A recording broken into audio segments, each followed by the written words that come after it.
Volume 2, Discourse number 33, Tape 2.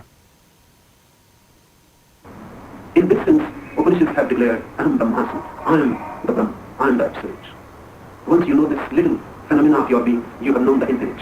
You are just like a drop of the ocean. Even if one drop is known, all the secrets of the ocean become revealed.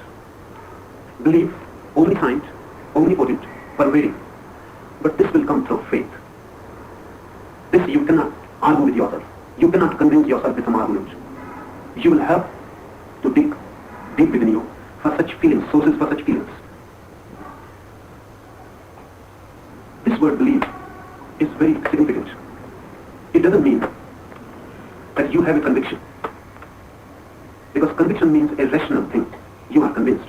You have argued it over. You have proofs for it. Belief means you don't have any doubts about it, not proofs. Conviction means you have proofs, you can prove, you can argue, you can say this is so. You can reason it out. Belief means you don't have any doubts. You cannot argue it. You cannot rationalize. You will be defeated if you argue. But you have an inner grounding. You feel it is so. It is a feeling, not a reasoning. Remember that such techniques can work only if you work with your feeling, not with your reasoning. So it has happened so many times. The very ignorant people, uneducated, uncultured, reach heights of human consciousness. And those who are very much cultured, educated, reasonable, rational, they miss. Jesus is just a carpenter. Friedrich Nietzsche somewhere writes that in the whole New Testament, there is only one person really worth, who is cultured, educated, philosophically knowledgeable, wise. And that man is Pilate, the Roman governor, who ordered Jesus to be crucified.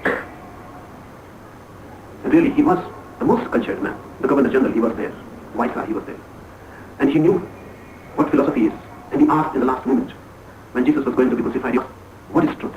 It was a very philosophical question. And Jesus remained silent. Not that this person was not worth answering. He was the only person who could have understood deep philosophy. But Jesus remained silent because he could speak only to those who can feel. Thinking was not of any use. You can go on philosophizing. And he was asking a philosophical question. It was good if he had asked it in a university, in some academy. But asking Jesus a philosophical question was meaningless. He remained silent. It was futile to answer. No communication was possible. But Nietzsche, himself a man of reason, condemns Jesus. He says he was uneducated, uncultured, unphilosophical. He couldn't answer. That's why he remained silent. Pilate asked a beautiful question. If he had asked to Nietzsche, he would have talked about it for years together. What is truth? This is one question is enough to talk for years and discuss about it. The whole philosophy is just this business of what is truth. The one question. And all the philosophers are involved in it. So Nietzsche's criticism is really the criticism of reason, condemnation of reason. Reason has been condemning always the dimension of feeling. Because feeling is so vague, so mysterious. It is there and you cannot say anything about it. Either you have got it or you don't have got it. Either it is there or it is not there. You cannot do anything about it. And you cannot discuss it. You also have many beliefs, but those beliefs are just convictions. They are not beliefs. Because you have doubts about them. You have crushed those doubts by arguments. But they are there. You are sitting on top of them, but they are there. You go on fighting with them, but they are not dead. They cannot be. That's why your life, it may be of a Hindu, or a Mohammedan, or a Christian, or a Jain, but it's only of convictions. Faith is not there. I will tell you one anecdote. Jesus told his disciples to move in a boat to the other bank of a lake where they were staying. And he said, I will be coming later. So they moved. When they were just in the middle of the lake, a great wind came, and there was much turmoil. And they were afraid. And the boat was rocking. And they started crying and screaming. And they started crying, Jesus. And the bank where Jesus was very distant from there. Save us. So Jesus came. It is said, he came running on the waters. And the first thing he said to his disciples was, men of little faith, why are you crying? Don't you believe? They were scared. Jesus said, if you believe, then come out of the boat and walk towards me. He was standing on the water. And they were seeing with their own eyes that he is standing on the water. But still, it is difficult to believe. was standing on the water, but they must have thought in their mind there must be some trick. Or it must maybe just an illusion. Or this may not be Jesus.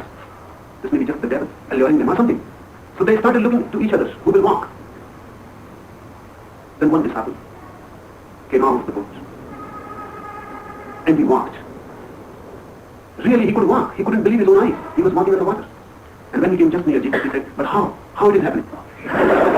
Immediately, the whole miracle disappeared. The how. And he was underwater.